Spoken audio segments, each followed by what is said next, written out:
기도 응답이 무엇이냐 하는 것은 본인이 잘 압니다. Itatanong natin kung anong sagot sa panalangin. Ito yung pagkakilala mismo sa sarili. 여러분이 기도 응답 받는 사람, 못 받는 사람 본인이 잘 압니다. Makita natin na ang taong tumatanggap ng sagot o hindi, kilala nilang kanilang 여러분이 sarili. 하나님 줄 응답을 받는 것을 누리면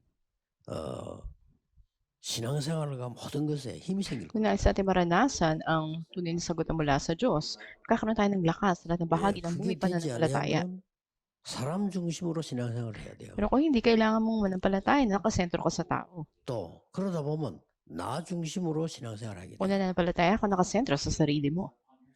그래서 오늘은 진짜 기도 응답 받는 아주 중요한 비밀을 Kaya 말씀드리겠습니다. napakahalaga na misteryo ngayon. Ano nga ba yung paraan na tayo makatanggap ng sagot sa panalangin?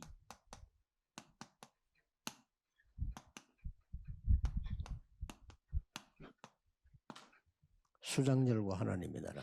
Ang kaharian ng Diyos at ang pista 왜냐하면 ng 내일 주일에 pagtitipon. 여러분들은 추수감사를 지키게 됩니다. Dahil kinabukasan tayo 그래서 추수감사절의 응답을 제대로 받기 위해서 이번 토요 핵심 때 지금 메시지를 주는 겁니다. magdiriwang ng pasasalamat kung kaya ngayon pa lang sa ating core service ay 그러면 binabahagi natin. 이 단어를 놓고요. Tamis tayo tungkol sa pista ng pag-aani. 성경의 최고 응답이 어떤 것입니까? Ano ba yung pinakitakilang kasagutan na mula sa Biblia?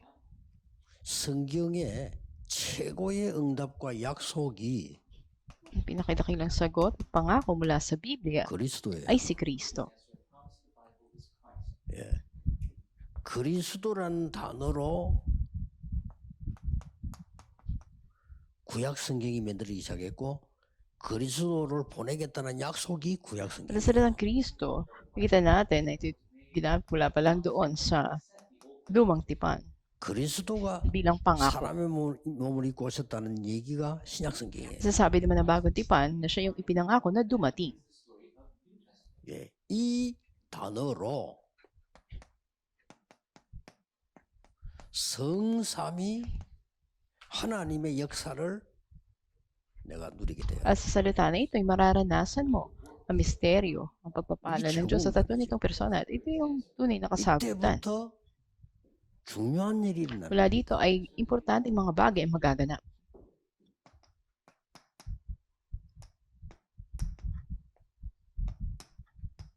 하나님 나라의 일이 일어나기 시작합니다. Magaganap ang gawain ng kaharian ng Diyos.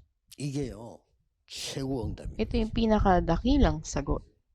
자, 많이 있습니다만은 하나님 나라의 일이 어떻게 이루어졌는가 한번 보세요. At marami mang paraan, ngunit tingnan natin kung paano nagaganap ang kaharian ng Diyos. 하나님 나라의 일이 가장 여러분 잘 아는 성경으로 봅시다. Tingnan natin yung pinakapamilyar na verse patungkol sa gawain ng kaharian 천국이 ng Diyos. 불어들어갔어요. Tingnan natin na may tatlong mga patotoo 근데 네 명이 왔다 갔다 해. na pinatapon, ngunit apat 세 ang 천국이 naglalakad. 왔다 세 명이 왔다 갔다 해야 될 거 아니에요. 네 명이 왔다 갔다. Apat na tao ang paikot-ikot na naglalakad. 나오라 했더니 네 명이 나와야 되는데 세 명이 나왔어요. At nang sila'y palabasin, tatlo na lamang, hindi apat, ang lumabas. 다니엘 6장 22절에 다니엘이 사자굴에 들어갔어요. Makita natin sa 사자가 Daniel, 물지를 못했어. sa chapter 6, pinatapos siya sa Daniel 이렇게 말합니다. kulungan ng mga leon, ngunit hindi siya kinain ito. 어젯밤에 여호와의 천사가 사자 입을 봉했다. Sabi ni Daniel, nung nakaraang gabi ay pinatikom ng mga anghel ng Diyos ang bibig 불 ng mga 속에 leon. 들어간 세 친구에게 4차원, 5차원 세계의 주의 천사가 와서 보호를 한 거예요. At ganun din ang tatlo niyang mga kaibigan na pinatapon doon sa naglalagablab na pugon ay iningatan ng mga anghel ng 이걸 Diyos. 보고 하나님 나라의 일이라고 합니다. Ito yung matatawag natin na gawain ng kaharian ng 아주 Diyos. 중요한 응답. Ito yung napakahalagang sagot.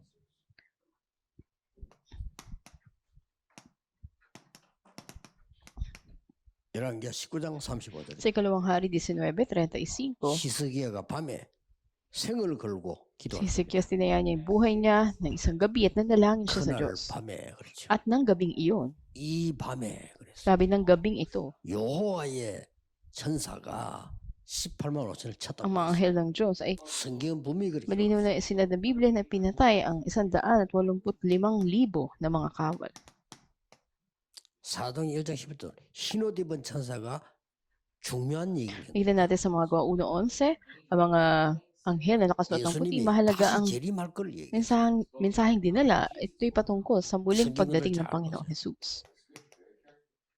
중요한 것만 지금 중요한 시간표만 얘기한 거예요. At mga mahalagang mga bersikulo at time schedule ang 초대교회를 ating 완전히 binabahagi sa 없애려고 inyo. 했습니다. 없애지지 Sa 않습니다. mga gawa 12, unang 25, nais nilang 그날 밤에 alisin ang unang iglesia, hindi 주의 nila ito 사단이 magawa. 두 가지 일을 벌입니다. May dalawang ginawa ang anghel ng Diyos. 베드로를 도우고 헤로당을 불러가는 일이 벌어져요. Makita natin dito na pinalaya si Pedro at nang 이게 tawagin 전부 si 뭐냐? 하나님 나라의 일이에요. Herodes. Ito yung matatawag natin na gawain 이게 ng 전부 Diyos. 이걸 뭐 수장절이라고 합니다. Ang lahat ng ito, makita natin sa background 어마어마한 ng 겁니다. 추수감사절 뭐 과일 갖다 놓고 이거 아닙니다. pista ng pag-iimbak o pagtitipon. Hindi lang ito basta magdala 그거는 ka 저 ng 유대인들하고 복음 없는 prutas. 그래서 이제 미국에 사는 거지. 진짜는 굉장한 겁니다. Ito'y dakilang bagay. 굉장한 능력이 오순절이고요. 굉장한 응답이 하나님의 나라 수장절이에요. Dakilang kapangyarihan, nakita natin sa pista ng Pentecostes at ito naman, 굉장한 sa pista ng 창조가 6월절이에요. pagtitipon, makita natin ang kapangyarihan 저 ng 성도에 misteryo ng trono ng 이걸 Diyos. 놓치면 안 돼요. At sa kaligtasan naman ay yung 이걸 Pasko. 알고 내일 예배하는 게 At 추수감사. ang pagsamba, dala ang mga ito ang Thanksgiving 돼요. worship. 그래서 오늘 하루만 추수감사절이 아니란 말이에요. 우리는 수장절이 계속되는 거예요. Kaya hindi lang sa isang araw na 위에서는 보좌의 힘, 아래서는 하나님 나라의 일이 may 이루어져요. pasasalamat. 이게 Ito ay sa 수장절입니다. bawat araw at nagaganap ang kaharian ng Diyos. Ito ang pista ng pagtitipon. 그러니까 여러분 아시다시피 예수님이 약속했잖아요. At katulad ng alam ninyo, ito'y pangako ni Jesus. 예수님께서도 이렇게 Ganito 말씀하셨어요. rin ang sinabi ni Jesus.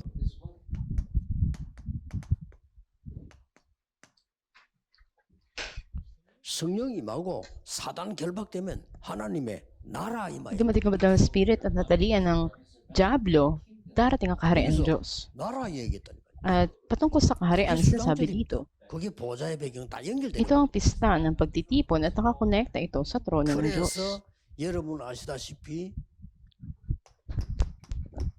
바울이 사도행 19장 8절에 가장 중요한 시간표에 무슨 기도를 했나? Kaya katulad ng alam ninyo, dito sa mga gawa 19:8, si 로마로 가기 직전에 Pablo, bago siya pumunta ng Roma, 에베소에서 두란 운동하기 직전에 at bago siya pumunta sa Efeso, nagsagawa ng 담대히 하나님 나라에 Tyrannus 대해서 movement doon. 석달 동안 Sa loob ng 3 buwan, ipinaliwanag niya tungkol sa kaharian ng 이거 Diyos. 어마어마한 겁니다. Ito'y napakadakilang bagay. 석달 동안에는 이 배경 축복을 누린 거예요. Sa loob ng 3 buwan, ay naranasan niya ang 야, misteryo 석달을 ng 축복해서 background 어떤 na 일이 ito. 벌어지겠습니까? Paano nga ba ito? 그 뒤에 이제 역사를 일어나기 시작했죠. At dito nagsimula ang pagkilos. 요한계시록 같은 데는 온통요 이 배경 설명이. At ipinaliliwanag din ito sa kabuuan ng aklat ng pahayag. 자, 그렇다면 하나님 나라의 이 비밀, 수장일 비밀의 시작입니다. Kaya ito yung pasimula ng sikreto ng pista ng pagtitipon. 다시 이야기합니다. 어디서 시작됩니까? At ulitin natin, saan ba ito nagpasimula? 내 안에. Sa loob ko. 나의 영혼 속에, Sa loob ng buhay ko. Ng kaluluwa ko. 나의 실제 삶 속에 임하라. At sa tunay na buhay ko. 이게 하나님 나라의 일이 이루어지는 시작입니다. Ito yung pasimula ng pagdating ng kaharian ng Diyos. 어디서 설명이 되집니까? At saan ito ipinaliwanag? 광야에서. Sa disyerto. 광야에서 이게 이제 설명이 되죠. Pinaliwanag ito sa disyerto. 결국 23장 14절 17절. Kita natin sa Exodus chapter 23:14 여기서 뭐가 나옵니까? hanggang 17. Ano yung makikita natin dito? 출애굽합니다. Andito ang Exodus. 이게 6월절입니다. Ito ang Pasko.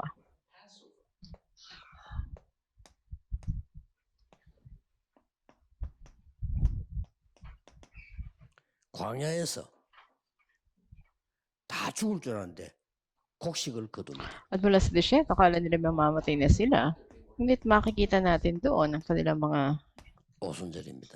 inihas. At ito yung 얼마만큼 하나님 Pista ng 축복하시는 거니까 Pentecostes. 창고에 거두어 드립니다.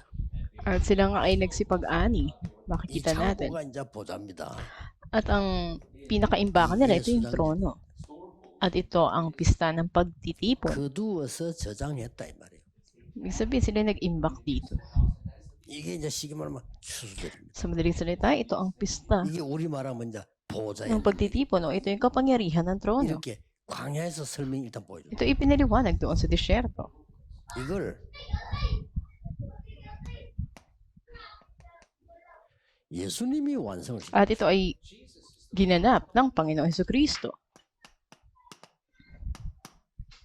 하나님의 나라 임하도록 기도해라. Manalangin kayong dumating sa inyong kaharian ng Diyos. 나라가 임하옵시 멸하고 기도해라. Panalangin ninyo na dumating ang kaharian ng Diyos, hindi na kailangan ibang panalangin. 다시 말씀하셨어요. At muli sinabi, 너희는 그의 나라와 그의 의를 구하라. hanapin ninyo ang kanyang kaharian at katuwiran. 굉장한 얘기예요. Ito'y napakahalagang mga salita.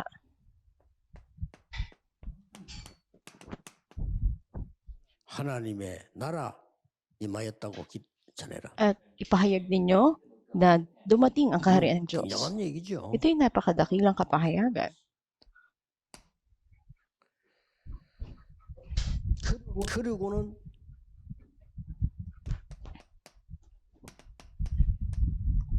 돌아섰을 때는 하늘과 땅의 모든 권세를 내가 가졌다. Sabi na dito na ang lahat ng kapangyarihan sa langit at sa lupa ay nasa Panginoon na. Kung kaya't humayo kayo. 보좌의 능력과 그 나라 일이 이루어지는 땅의 모든 권세를 내가 Ibig sabihin sa kapangyarihan ng trono at pagdating ng kaharian, nasa kanya ng lahat ng kapangyarihan sa langit at sa 다시 lupa. 설명했어. At muli pinaliwanag ito. 하나님 나라 일을 40일 동안 또 Sa loob ng 40 araw ay pinaliwanag ko tungkol sa paghahari ng 요 Diyos. 말을 제대로 알아듣는 사람이 나왔는데 그 사람이 바울이에요. At sa mga talagang dakila na nakaunawa nito ay si Pablo. 현장에 있지도 않는데 알아들었다니까. Makikita natin si Pablo. 성령으로 알아듣는 거요.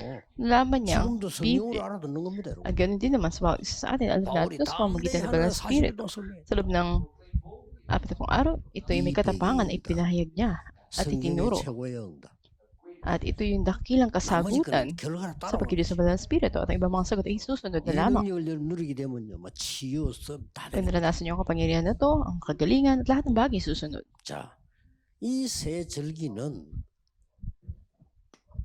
어떤 결론이 나오? At sa tatlong kapistahan na to, anong konklusyon magkakaroon tayo? 쉽게 말하면 Sa madaling salita, ito yung kaligtasan. 성령의 능력, Pangalawa yung kapangyarihan ng Banal na Espiritu. 보좌의 배경. Pangatlo, ang background ng trono ng Diyos. 이게 세 절기입니다. Ito ang tatlong kapistahan. 이걸 우리가 계속 누리면 Ito yung patuloy na dapat nating maranasan sa paghayo natin. 많은 사람들이 이걸 어리석게 볼 수도 있습니다. 그 사람들은 제가 알기로는 응답받을 수 Maraming 없는 mga tao iniisip nilang kamangmangan ito at sa palagi ko sila yung mga taong hindi tatanggap ng 사람. kasagutan. 이 성경에 있는 중요한 이거를 추상적으로 생각하는 사람이 있어요. 그 사람은 구원 못 받은 사람일 수 Dahil 있어요. napakahalagang sasabi ito ng Biblia, Kutyo? hindi din ito kinikilala, maaaring 아니, 구원도 못 받은 사람이 교회에서 기도한다고 응답이 되겠어요? masasabi natin na sila hindi makakatanggap ng 이거는 kasagutan. 완전히 어떨 때는 허상으로 보일 수 있습니다. 뭔 말이야 At iba 이거. iniisip nila na wala naman tong nilalaman o walang kabuluhan. 불신자예요. Ito yung sinasabi ng mga hindi mananampalataya. 아니 불신자에게 왜 보좌가 필요해? Bakit kailangan ng trono ng mga hindi mananampalataya? 불신자는 지옥이 필요해요. Impyerno ang para sa kanila sapagkat doon sila 그걸 pagtungo. 연습을 해야 되는 거예요. 그러니까 이거는요 성경의 가장 중요한 응답. Ito yung napakahalagang sagot na mula sa Biblia. 저는 어느 날 이 언약을 붙잡고 기도하는데 Isang araw, pinahawakan ko ang tipan na to at nanalangin ako. 가기도 이전에 어떻게 어디로 갈지도 이렇게 문이 열려지는 At bago pa ako 되는 거지. humayo, nakikita ko na yung pintuan ng pag-ebanghelyo na nabubuksan. 그리고 이제 뭐 캠프 나가기 위해서 기도하고 계획 짜는데 얼마나 많은 응답이 보이지. Nandiyan na din sa pag-evangelism camp, at doon yung pananalangin at pagpaplano, napakaraming mga sagot na 다 dumarating. 회복해야 됩니다. 이러다 보니까 좀 뭐라 할까? 교회 가서 그렇게 뭐 불평불만 사람의 말을 할 게 많습니까? Sa loob ng 응답받을 게 너무 많아. simbahan, napakaraming mga ingay, napakarami mga problema. Gayong ang dami ng kasagutan na 현장에도 naghihintay. 가보면요. 전도에 문이 너무 많이 있다. Papunta ka sa field, lalo marami kang sagot na 그 makikita doon. 사람들은 복음 전해야지 딴거 할 거 뭐 있어요? Dapat ibahagi mo ebanghelyo sa ibang tao. Ano pa bang ibang bagay na dapat mong gawin? 이런 진짜 축복을 회복해야 됩니다. May panubalikin ninyo ang tunay ng mga kasagutan. 수장절과 하나님의 나라. 제가 알기에는 최고의 Ang pista na 축복. pag-iimba o pagtitipon at ang kaharian ng Diyos. Para sa akin, ito yung 얼마나 최고의 pinakadakilang sagot. 응답인가 하니까 예수님이 직접 40일 설명했어요. Bakit? 40 araw, ito yung paniliwanag ng Panginoong Jesus. 심지어 무엇을 마실까 먹을까 입을 걱정하지 마라. At sinabi niya rin na huwag niyong ipag-alala anumang kakainin ninyo o 이방인처럼 isusot 이것저것 ninyo. 달라 중언부언하지 마라. 하나님이 다 아시느니라. Itong mga panalangin ng mga pagano, sa halip ay hanapin ninyo ang kaharian at katuwiran ng Diyos. 그의 나라와 그의 의를 구하라. Hanapin niyo ang kaharian at katuwiran ng Diyos. 그러면 모든 것을 너에게 At 더하여 lahat ng 주시리. bagay pawang idaragdag sa inyo. 예수님이 하신 말씀. Ito yung sinabi mismo ni 이걸 Jesus. 믿으셔야 At 됩니다. na may manampalataya kayo 그리고 dito. 여러분 예배 드리는 중에 치유되고요.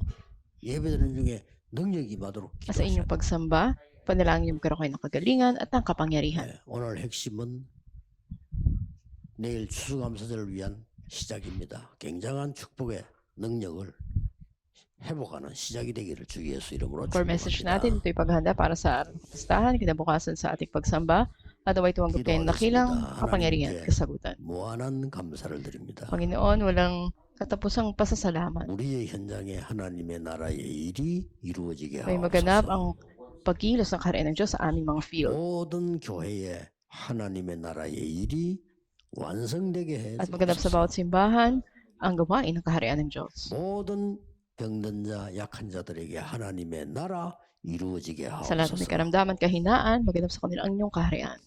예수 그리스도 이름으로 Ito ang dalangin sa 기도하옵나이다. pangalan ng Panginoon Kristo. Amen. Amen.